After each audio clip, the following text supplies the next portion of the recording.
নমস্কার বন্ধুরা, প্রত্যেককেই জানাই আরেকটি দীর্ঘ প্রতীক্ষিত ভিডিওতে সাদর অভ্যর্থনা এবং বসন্তের বুক ভরা ভালোবাসা। তো আজকের আমি চলে এসেছি তোমাদের সামনে এক্সাম হল ফেরত সমীক্ষা নিয়ে। বিশ্লেষণ করব কেপি কনস্টেবলের ফাইনাল কাটা মার্কস। তো কিসের ভিত্তিতে আমি এই কাটা মার্কসটি তোমাদের সামনে উপস্থাপন করব, কোন কোন প্যারামিটারগুলি আমি সামনে রাখবো, রেখে আমি এই বিশ্লেষণটি করব, প্রত্যেকটা বিষয় তোমাদের জানা দরকার। সুতরাং ভিডিওটা না টেনে শেষ পর্যন্ত দেখতে থাকো এবং যারা চ্যানেলে নতুন অবশ্যই সাবস্ক্রাইব করে আমায় সাপোর্ট করো। আফটার অল তোমাদের এই সাপোর্ট আমাকে অনেক বেশি মোটিভেট করে, বুস্ট আপ করে পুনরায় নতুন ভিডিও বানানোর জন্য এবং পুনরায় নতুন নতুন খবর আনার জন্য। সুতরাং তোমাদের এই সাপোর্টগুলি আমার খুব অত্যন্ত প্রয়োজনীয়। আমি অনেক বেশি মোটিভেট হই এই সাপোর্টগুলি থেকে। সুতরাং অবশ্যই সাবস্ক্রাইব করে পাশে থেকো এবং শেষ পর্যন্ত দেখতে থাকো আমি কিসের ভিত্তিতে কলকাতা পুলিশের ফাইনাল কাটআপটি বানাতে চলেছি। তো প্রথম বিষয়টা হচ্ছে কতজন ক্যান্ডিডেট এক্সামটিতে বসেছিলেন সেটা আমাদের জানতে হবে। 4,606 জন, লেডি এবং মেল উভয় মিলিয়ে। তার মধ্যে মেল ক্যান্ডিডেট ছিলেন 2,874 জন এবং ফিমেল ছিলেন 1,732 জন। তো তার মধ্যে আমার প্রথম দিন থেকে আমার একটি উদ্দেশ্য ছিল যে কতজন ক্যান্ডিডেট অ্যাবসেন্ট আছে সেটি আমি ক্যালকুলেশন করবো কী করে। আমার যে পেইড ব্যাচের, আমার ইন্টারভিউ ব্যাচের যে সমস্ত ভাই এবং দিদিদের, বোনদের, দাদাদের ইন্টারভিউ ছিল, আমি প্রত্যেককেই বলেছিলাম তোমাদের এক্সাম হলে তোমাদের শিফটে কতজন অ্যাবসেন্ট আছে এই খবরটা একটু নেবে, স্যারেদের কাছে গিয়ে শুনবে। তো প্রত্যেকেই কিন্তু তাদের যথাসাধ্য চেষ্টা করেছে এবং আমাকে জানিয়েছে। এবং আমি অন্য মারফত, মানে অন্য যে গ্রুপগুলি ছিল সেই সমস্ত গ্রুপের ভাইদের, দাদাদের কার কবে ইন্টারভিউ ছিল এবং কতজন অ্যাবসেন্ট ছিল তার ভিত্তিতে আমি কিন্তু টোটাল কতজন ছেলে অ্যাবসেন্ট ছিল তার সংখ্যা কিন্তু আমি একটি রাফ ক্যালকুলেশন করে বের করতে পেরেছি। সব থেকে বেশি অ্যাবসেন্ট ছিল সেটা হচ্ছে বহরমপুরে। কেন ছিল, কি জন্য ছিল সেটা আমরা জানি না।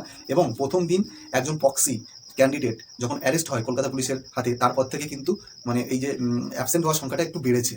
তো প্রায় 180 থেকে 210 জনের মতো অ্যাবসেন্ট ছিল ওভারঅল। ঠিক আছে, কোনো শিফটে বহরমপুরে 12 জন, 8 জন, 6 জন, 2 জন, কোনো শিফটে কেউ ছিলই না অ্যাবসেন্ট। এরকম মিলিয়ে ওভারঅল যে একটা অ্যাভারেজ যেটা আমি ধরেছি, 8 জায়গায় মানে 8 দিন ইন্টারভিউ হয়েছিল এবং 6 জায়গায় ইন্টারভিউ, 6টা বোর্ড বসেছিল।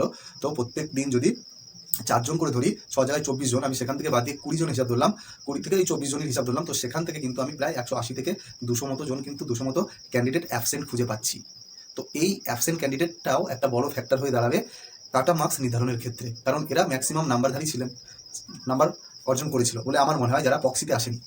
2 নম্বর হচ্ছে টোটাল অ্যাবসেন্টটা আমি বললাম। ঠিক আছে, অ্যাবসেন্টটা এটা আমার নিজের ক্যালকুলেশন এবং অ্যাবসেন্ট ছিল, তোমরা প্রত্যেকেই জিজ্ঞেস করবে কোনো না কোনো শিফটে 4 জন, 2 জন, 1 জন, 3 জন করে অ্যাবসেন্ট ছিল। সব শিফট মিলিয়ে টোটাল অ্যাবসেন্টের সংখ্যাটি আমি তোমাদের সামনে রাখলাম এবং তোমরা কমেন্ট করে জানাবে আমার এই যে পরিসংখ্যা এর সাথে তোমাদের কোনো মিল আসছে কিনা। ঠিক আছে, না আসলেও বলতে পারো, আসলেও বলতে পারো। 2 নম্বর কথা হচ্ছে, সবাই ভাবছে যে ইন্টারভিউতে প্রচুর মার্কস যোগ হবে, 20, 25, 30, অনেকেই অনেক রকম বলছে। কারণ প্রত্যেকেই ভাবছে যে সেই ইন্টারভিউতে 15তে 15 পাবে, মিনিমাম 10-12 পাবে। কিন্তু এটা কি সত্যি? এটা সত্যি নয়। মানে অপ্রিয় সত্যি হলেও এটা আমাদেরকে মেনে নিতে হবে। কিছু ক্যান্ডিডেট 4ও পাবে, কেউ 3 পাবে, কেউ 5 পাবে, কেউ 6 পাবে, কেউ 7 পাবে, তারপরে কেউ 8 পাবে, 9 পাবে, 10 পাবে, 11 পাবে, 12 পাবে, সেটা অন্য ব্যাপার। কিন্তু এই যে 4 থেকে 8-এর মধ্যে যে সমস্ত ক্যান্ডিডেটরা পাচ্ছে নাম্বার, এবং তাদের সংখ্যাটাও নেহাতি কম নয়, এবং যাদের নাম্বার মেন্সে একদম বর্ডার লাইনের কাছে ছিল, তারা যদি এই 3, 4, 5, 6, 7, 8 নাম্বার পায়, তারা কিন্তু ফাইনাল মেরিট থেকে ক্রমশ পিছিয়ে যেতে পারে বলে আমার ধারণা। 80% লোক পিছিয়ে যাবে। তো আমি একটি দেখেছি, মানে রাফ ক্যালকুলেশন করে দেখেছি যে কতজন ক্যান্ডিডেট কত পার্সেন্ট নাম্বার পেয়েছে। ঠিক আছে, প্রায় 15 থেকে 20% ছেলে মেয়ে 6-এর কম নাম্বার পেয়েছে, যাদের অ্যাপিয়ারেন্স খুব কম, ড্রেসিং আপ, পোশাক সবই মানে খুবই খারাপ ছিল এবং নার্ভাস ছিল, খুব একটা অ্যান্সার দিতে পারিনি। সেই সংখ্যাটা 15 থেকে 20% 6-এর কম। 6,606 জনের মধ্যে 20% তোমরা ক্যালকুলেশন করবে বাড়িতে। ঠিক আছে, 6-এর কম পাচ্ছে এবং 20% প্রায় 920 জন। তারপরে 20% ছেলে মেয়ে রয়েছে যেটা 6 থেকে 8%। 20% ছেলে মেয়ে 6 থেকে 8-এর মধ্যে নাম্বার স্কোর করছে, এটা আমার একটা রাফ ক্যালকুলেশন। তারপরে 40% ছেলেমেয়েরা যেটা সব থেকে বেশি স্কোর করে, সেটা হচ্ছে 8 থেকে 11। ঠিক আছে, 8 থেকে 11 প্রায় 1800 জন মতো ছেলে মেয়ে পাবে, 8 থেকে 11। এরপরে 15% ছেলে মেয়ে আছে যারা 11 থেকে 13.5 নাম্বার পাচ্ছে। ঠিক আছে, তারপরে রয়েছে 5 থেকে 10%, যারা হচ্ছে 13.50, 13.5 প্লাস নাম্বার পাবে। তো ওভারঅল আমি যদি দেখি, 35 থেকে 40%-এর মধ্যে কিন্তু ছেলে মেয়ে যারা কিন্তু বিলো 8-এর কম নাম্বার পাচ্ছে, 3, 4, 5, 6, 6.5, 7 এই নাম্বারটা পাচ্ছে 35 থেকে 40% ছেলে মেয়ে। এবং এই 35 থেকে 40% সংখ্যাটা কিন্তু কম নয়, তোমরা একটু ক্যালকুলেশন করে দেখো। এবং এরা যদি বর্ডার লাইনের ধারে পেয়ে থাকে, এবং তাহলে এদের জন্য কিন্তু ফাইনাল মেরিট থেকে বেরিয়ে যাওয়ার সম্ভাবনা অনেক বেশি।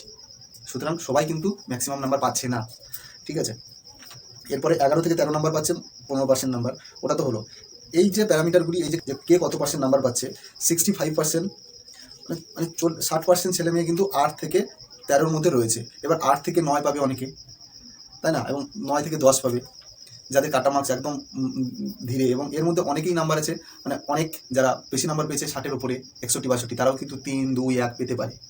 তো ওভারঅল সব কিছু বিষয়গুলি আমি বিবেচনা করে দেখলাম যে কাট আপ কিন্তু মানে কিছুজন স্টুডেন্টের ভিত্তিতে হয় না, ওভারঅল সব ছাত্রছাত্রী যারা প্রেজেন্ট রয়েছে, যারা পরীক্ষা দিয়েছে, প্রত্যেকের ভিত্তিতেই হয়। তো সেই হিসাবে আমি যে কাট আপটি করেছি তোমাদের সামনে আলোচনা করব। এই যে তোমাদের কেমন লাগলো কমেন্ট করে জানিও, ঠিক আছে? আমি আমার নিজস্ব ব্যক্তিগত অভিমত দিয়ে বিশ্লেষণ করে অনেক ক্যান্ডিডেটের সাথে কথা বলে এই সিদ্ধান্তে পৌঁছেছি। পিআরবির সাথে আমার দূর তার কোনো রকম কোনো সম্পর্ক নেই। আবারও বলছি, পিআরবির সাথে আমার দূর তার কোনো সম্পর্ক নেই। কাট আপ মিলতেও পারে, নাও মিলতে পারে। এটা আমার সম্পূর্ণ নিজস্ব অভিমত এবং আমার বিচারধারা। লাস্ট কয়েক বছরের এক্সামের কাট আপ বিশ্লেষণ করে আমি এই সিদ্ধান্তে উপস্থিত হয়েছি। তো মেল ক্যান্ডিডেট ইউ আর 69 থেকে 70, 69 থেকে 70 U R male. Female U R 57 থেকে 58, মেল ওবিসি বি 66 থেকে 67, ফিমেল ওবিসি বি 53 থেকে 54, OBC A male OBC A 59 থেকে 60, female OBC A 48, male SC 59.5 থেকে 60.5, মেল এসটি 49.5 এবং ফিমেল এসটি 44। এই হচ্ছে কাট আপ।